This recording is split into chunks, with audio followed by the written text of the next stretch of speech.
You ask Tiger to solve. This deals with linear equations with one unknown.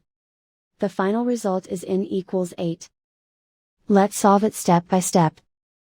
Simplify the expression. Find the greatest common factor of the numerator and denominator. Factor out and cancel the greatest common factor. Swap sides. Isolate the n. Multiply both sides by 16. Group like terms. Multiply the coefficients.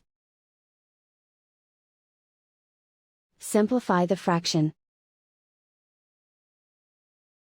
Multiply the fractions.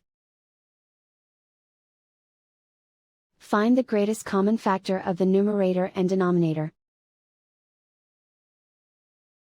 Factor out and cancel the greatest common factor. And so the final result is n equals 8.